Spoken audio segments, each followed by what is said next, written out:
Welcome back to the Untangling Web3 podcast. We're here in the studio. Thank you again, Vorboss, for providing this wonderful space. We love it. And yeah, we're back. Alec, how are you, my friend? We're here to do something very interesting today, talk about meme coins.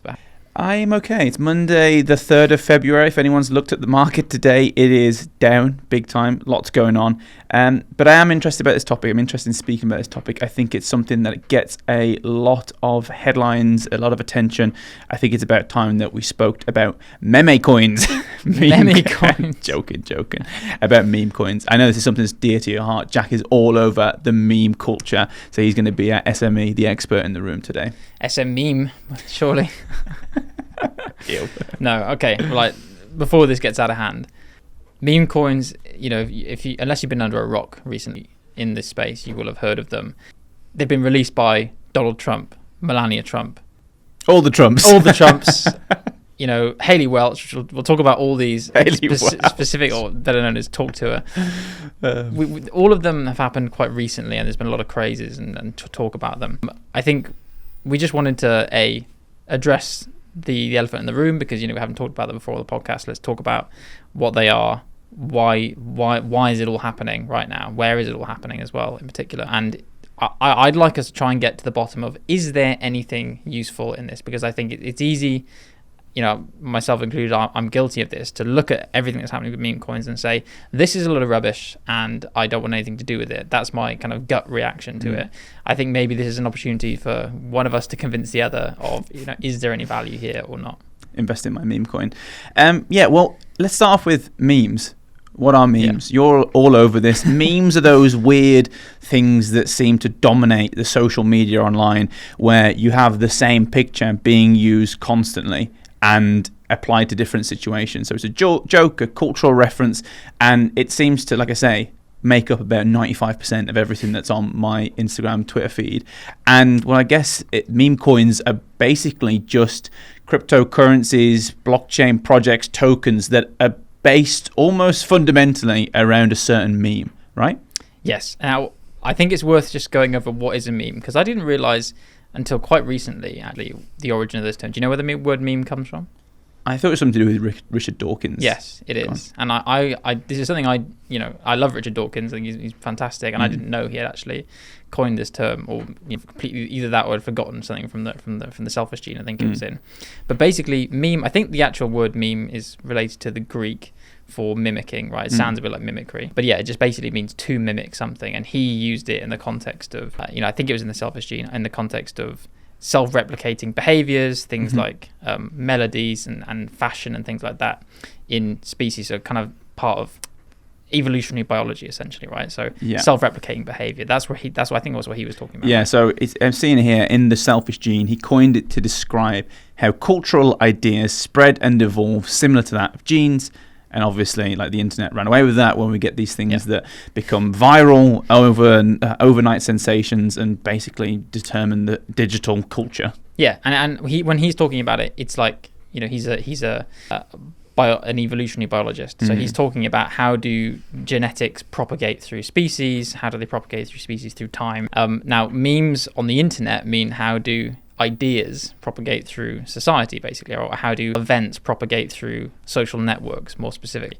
So, you're slightly older than me, Alec, but I think we are solidly placed in the era of the meme, right? Our upbringing. So for us, or for me at least, growing up, memes were like 95% of my childhood and what I do out. When you get home from school, you'd spend a lot of time looking at memes, right? So these were, when we were in school, I think these were pretty much mostly images, right? Yeah. So things that come to my mind are one does not simply walk into, right? That's probably like one of the famous ones, right? From one of the most famous ones ever from Lord of the Rings, right? And any that come to mind for you?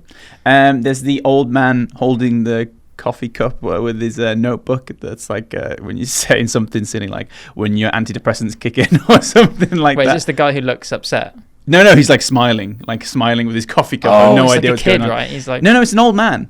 Oh, okay, maybe I don't know this one. I forget his name. I can find his name, but he started going to big blockchain conferences. This is Hard Luck Harold, right? Maybe. Yeah. Search Hard Luck Harold. This is a live history lesson.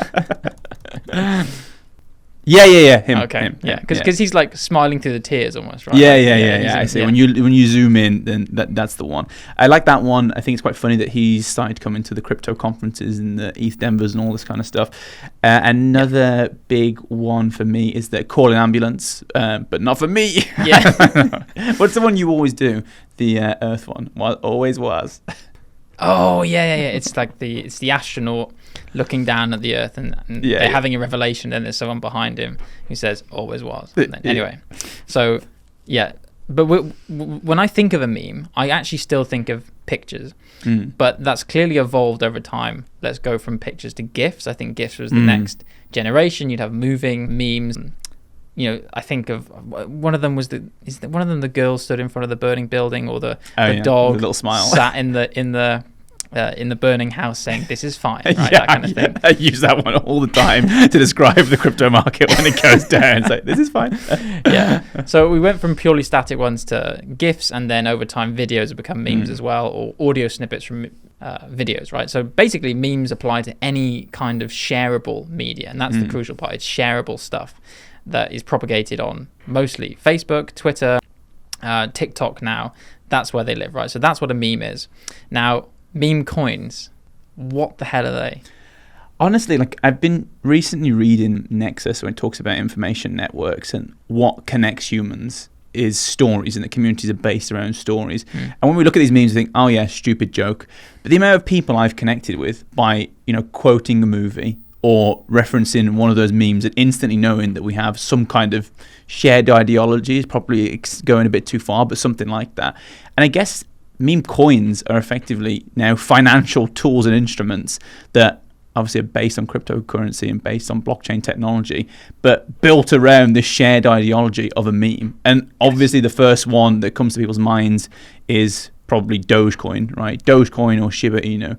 And when you think about like Doge, what it is, it's based around this silly culture, this silly, what's the Doge again? Doge was the dog, right? Yeah, it's I don't know. Shiba Inu was there? It was the Shiba Inu dog, but was that a meme before it became the meme coin? Like, I don't remember what a meme that was associated. I think the image of the Shiba Inu dog was already one of these static memes. So it's good for illustrating how we've got meme coins from memes, because it existed as a meme, and then the two guys, who is it? We've got it written down here somewhere. What are they called? Yeah, so jump in. No, I was saying. The guys who created it, they did it to show that they could create a kind of fun token that was not taken seriously, and they just chose a meme to represent it, to highlight the funniness of doing that, right? But this was back in 2013, so this is like pre-Ethereum. Dogecoin was launched, and when we talk about silly little meme culture, it doesn't really mean anything. In 2021, it hit a market cap of 81 billion. Yeah, that is freaking bonkers. Insane. Like, and then you have people like Elon Musk kind of jumping on to the bandwagon around this, which obviously played a big part in it hitting 85 billion. Like, to the point now where his influence in politics and has created this Doge department in the US government. Like, it's bonkers to think this went from this static dog image to influence in politics now.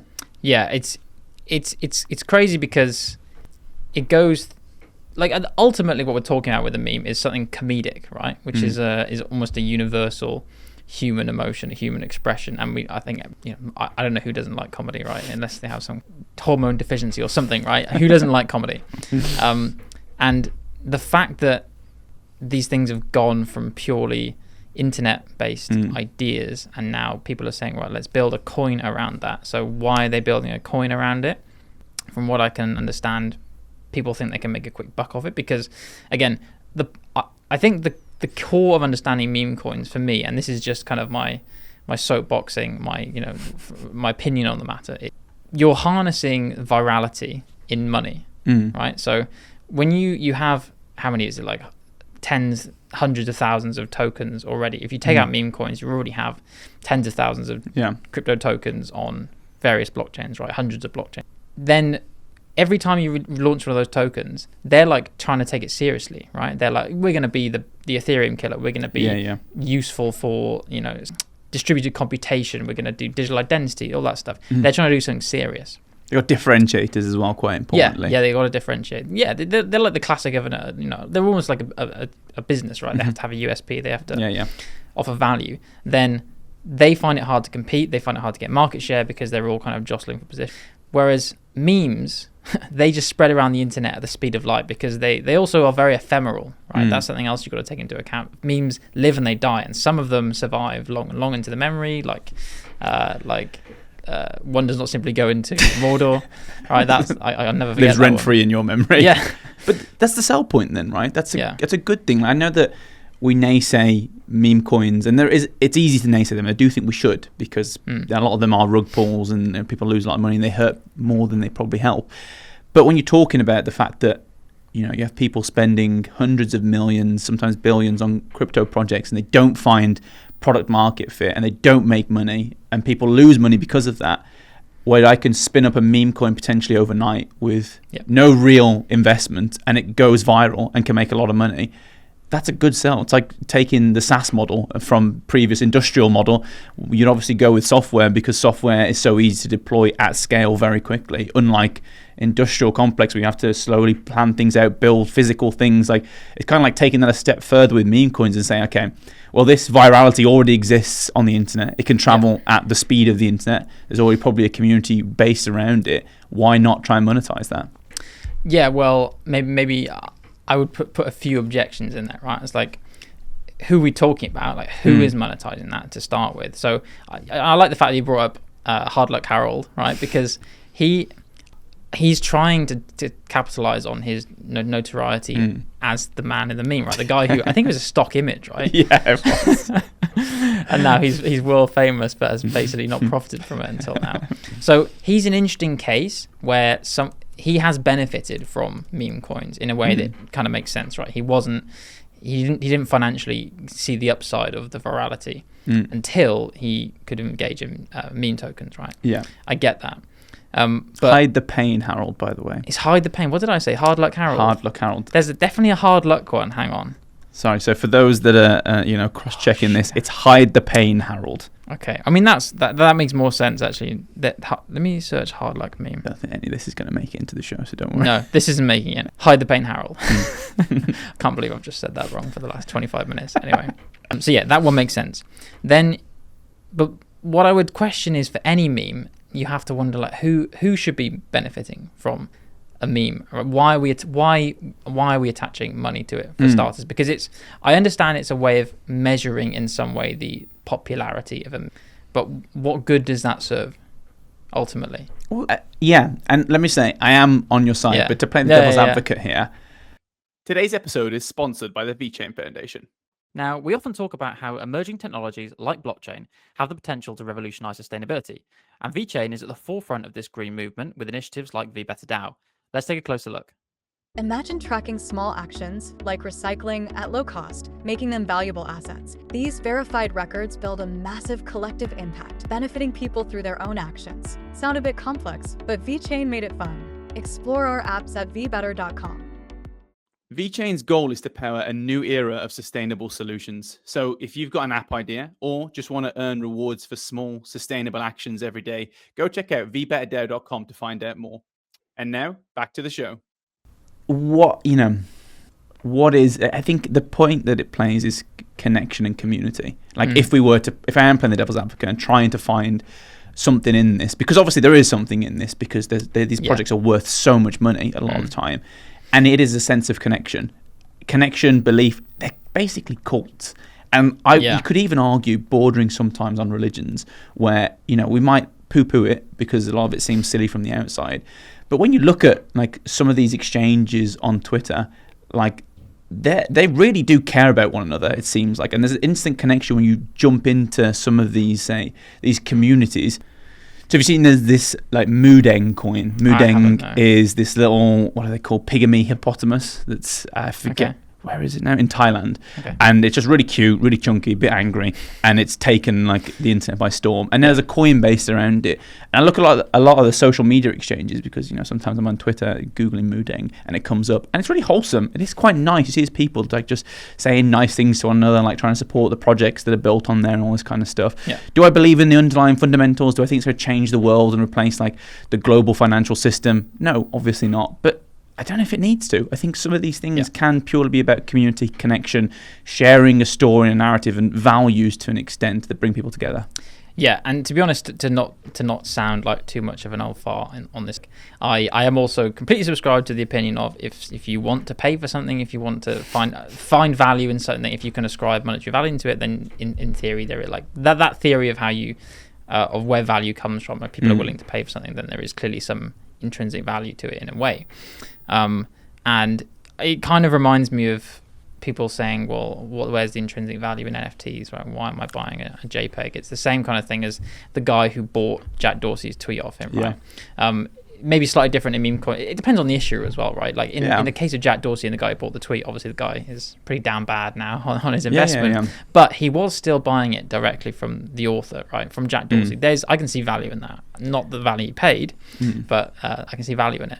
Whereas Memecoins, then, are you buying it from an issuer, like someone, like if you buy it from Hide the Pain Harold, then sure, I can completely see like there's something there, right? You're connecting with a piece of digital history, but there are other cases where maybe it's more dangerous. But even that's quite ambiguous. Like, what is digital history? Like, who's the issuer? Like this Muden coin, like, does it need to be connected to that hippopotamus? Probably who's not. The guy running it. Yeah, exactly. Always was. I think that another thing, an underlying current, is this idea of like anti-institution, anti-Wall Street. You know the GameStop story, where there's all these like big institutional players that were shorting GameStop, and then there was this, I think it was a subreddit, right, of people being like, oh, they're all shorting this. If we all invest into it at the same time, we'll liquidate all of their assets and we'll make a bomb, and loads of people made money, then loads of people lost money, blah blah blah. But the point was, it was a sentiment that I think is quite shared in maybe our generation and younger, of the game is rigged, the big players have all the advantage, they have first mover, there's an information asymmetry, and they'll push things in a certain way so they can profit. And if you're a normal retail investor like us, you can't win in that game. So why not just gamble? Why not just throw it out on something that they don't understand, because it's a bit too new for them, maybe it's a bit too risky, and maybe at least then you're on an equal playing field. Yeah, I think GameStop's such an interesting example, because in that case, the event itself was almost a meme, right? Like it became a meme to buy the GameStop stock. Which also shows how memes have progressed. I mean, that's more like in the Dawkins sense, right, of what a meme is about, like actual social behavior. And yeah, I think you've made a really important point, right? Like, whenever you have a meme coin, there may well be people who are honest and, just wanting to buy their Muden coin or whatever it's called because they like it, right? And that's completely innocent. I think, there's an element of that with Shiba Inu, right? For whether or not that's got the same value. But you're mixing that kind of honest, wholesome behavior of some people with everyone else who is just trying to make a quick buck, people who are just trying to profit off, the arbitrage of these coins as well, and how they don't want to be part of the. So there's a whole other side of it where you're mixing the honest internet fun with people who are trying to scalp fees and capitalize off it as well. But that's everything, right? That's all markets. All markets, if you believe the Marxist point of view, it's all about oppressor and oppressed, and everyone's trying to make a quick buck. I think the problem with meme coins is it's a lot more obvious. The highs and lows are so much more extreme than, say, if someone does it with an S&P 500 or something like this, right? So I think it does put it far more in your face. And maybe another big thing is that it is individuals that, like normal individuals, young people typically, that are losing out on these projects because they're the ones that are aware. But yeah, I think there's a sense of nihilism as well, that it's like maybe one of the first generations that for whatever reason feel like their outcomes for life are harder than the generation before. So they are gambling. They're like, okay, let's do this 1 in 1,000 chance of me making a lot of money on this meme coin and see what happens, roll the dice. That's not to say I agree with any of this stuff or any of its financial advice. I do not invest in meme coins, period. I think they're far too risky. I do think it's far better to look at the fundamentals of a project and believe it is some traditional kind of investment. Do you understand it? Is it solving a problem that you get and you think that solution is needed? Do it. Yeah. And I think you've just said a word that I really want to pick up on, is project. It's probably my least favorite word in the entire crypto Web3 sphere, because people just slap the word project on it and try and pretend like it's a real thing. And I agree with everything you're saying. But if you look at what's happening in practice with these, and maybe I'll just list off a quick history of what's happened in the last couple of years, because start with some of your favorites. It's insane, and all of these have kind of gone under the guise of projects. But yeah, so you mentioned Dogecoin. That kind of was sitting as the only and the kind of dormant kind of sleeper meme coin for years and years and years, since from 2013. And then Elon Musk kind of popularized it, as far as I can tell. I mean, it was doing okay. It had like a subculture associated with it, but Elon Musk kind of latched onto that. He was kind of intimating that he might make it the currency of the internet, the currency of X. You know, he says the funniest outcome is the most likely outcome. So that's why he's like Doge. And then, you know, he's now made in the Doge department of the US government. Insane, right? So that's Department the of Government Efficiency. Kind of makes sense. Yeah, I mean, it sounds nice when you put it that way. But yeah. And then if you look at what's happened in the last kind of 3 months, not even that. Yeah. The big high profile ones. So you had Hawktour herself, Hailey Welch. So obviously I mentioned her because she was by far the biggest meme of 2024, I would say. Everybody knew what Hawktour was. You want to explain? No. This is now over to you. No way. So you've said that everyone knows, so we don't need to explain what the everyone knows the meme. Everyone knows the meme. Okay. Not necessarily the meaning behind it. Yeah. So everyone knows basically the Hawktour girl, Hailey Welch. She went viral with this clip. Then she launched a podcast, Talk to Her, which I actually love the name of. I think that's clever. And then things were going pretty well for her. Like, she'd made a lot of money and a lot of fame and notoriety out of just this 15-second clip. And then she launched Hawk, right? She launched this coin in December 2024, and, you know, what happened next is kind of scary, right? The classic, it hit 500 million market cap and lost 95% of that in hours. And obviously she was accused, like, you can't say whether she actually did or not, or some of the people that organized it and set up the foundation behind it apparently are accused of rug pulling. Can't say whether that actually happened. But I saw lots of stories online. It was actually it's really sad. Like, it's very rare that you actually meet or see the individuals that are affected by this, but there were some like real stories going viral about people that for whatever reason believed in Hailey Welch and thought that for whatever reason this coin was going to be the next big thing and replace like the global financial system, and invested all their money into this asset and lost it overnight. And it was quite sad, and she didn't reply. I don't know if she has any right now, but basically her response was, it wasn't me, I didn't do this, I'm still locked up in it, but who's to say? Yeah, this is kind of the crux of what I don't like about it. It's this, as I was trying to, you know, not very clearly say earlier, but it's this horrible mix of people who are genuine fans, and the people who launch these coins are generally relying on their fans. You know, they're the reason they're notorious. The people that read the podcast is being listened to, for example.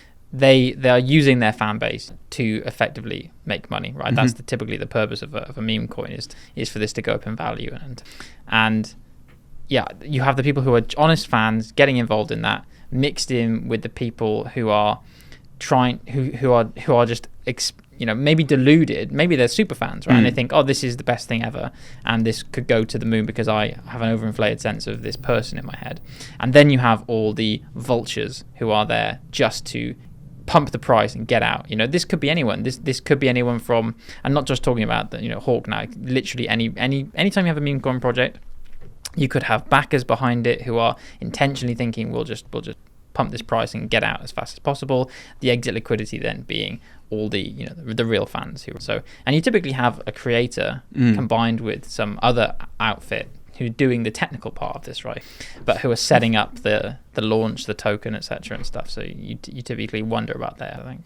Another big one I'm sure everyone's aware of is Trump meme coin, and the Melania meme coin shot up to, what was it, like 16 billion or something like that? Yeah, about 14.5 billion shortly after its debut, which is, again, it's just bonkers. And obviously the Trump family were heavily into this. I don't think there was like much of a rug pull style thing in that. I know it lost a lot of its market value, but I don't think any of the Trump sold their equity, but I'm not sure about that. No, I think in that case there was also, it was published that there was a kind of a lockup period of, it was a long time, like maybe a year or something, for those, so they couldn't have moved them immediately anyway. Yeah. But yeah, I think 80% of the supply being owned by Trump. It's bonkers. I mean, again, that kind of undermines the whole idea of all. The president of the United States having an official meme coin. Yeah, that's crazy. To think about where we were 2-3 years ago, with everything being anti-crypto, bear market, cracking down on taxes, like the idea of taxing unrealized capital gains and all this kind of stuff, to now the president of the United States having their own meme coin is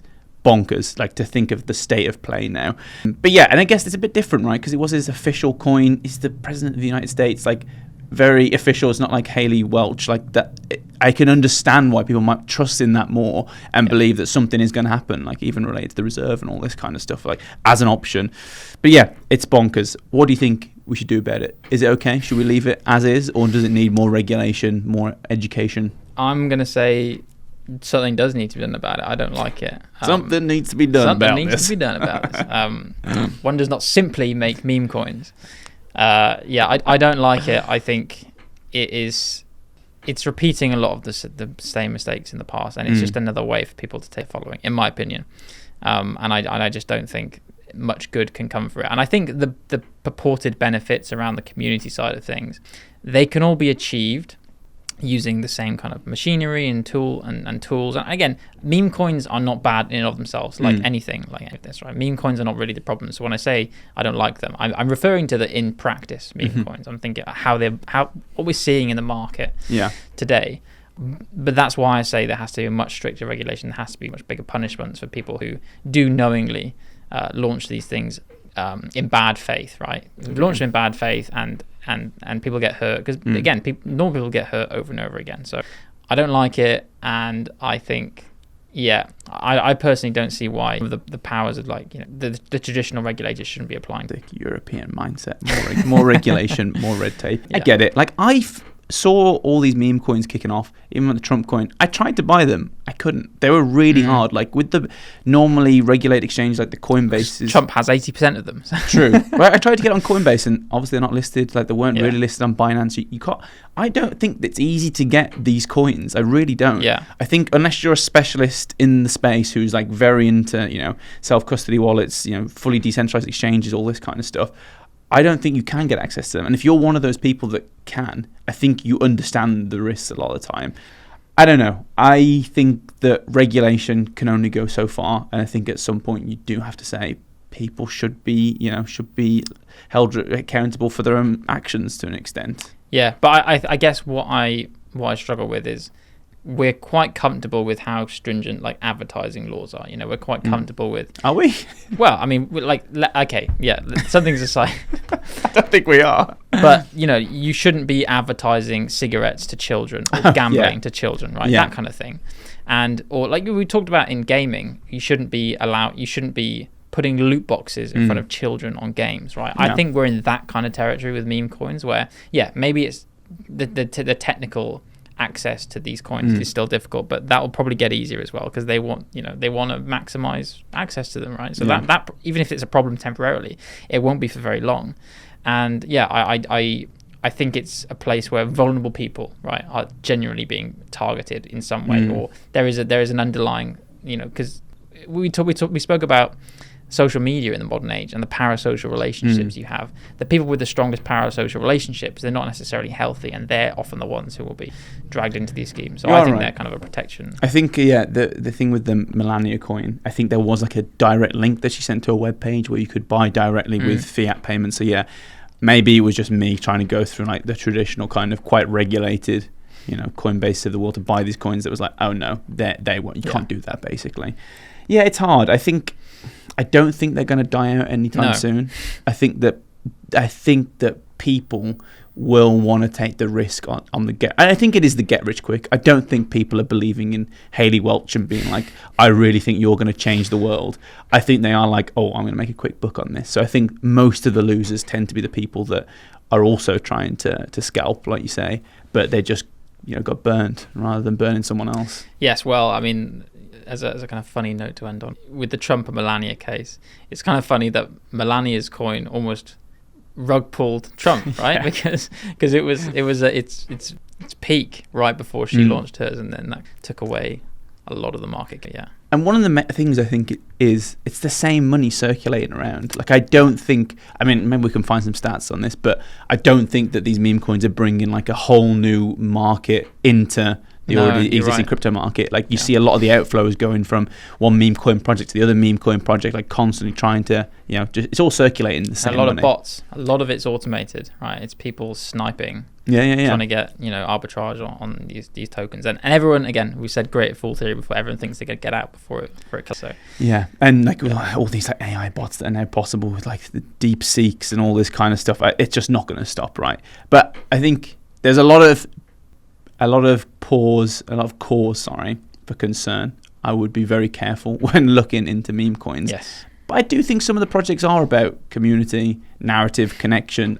I think that it's hard to just brush it all with, it's all bad, everyone in this is bad and just trying to make money. Like you look at Doge, like there are people there that have been building for a while, and that's gone from a meme coin classic in the traditional sense of just a joke project to, I think they're trying to build strong tech there now. Like it is still one of the largest like proof of work consensus blockchains. It's a fork of Bitcoin, right? Yeah, exactly. And they are trying to actually develop the tech to do things now.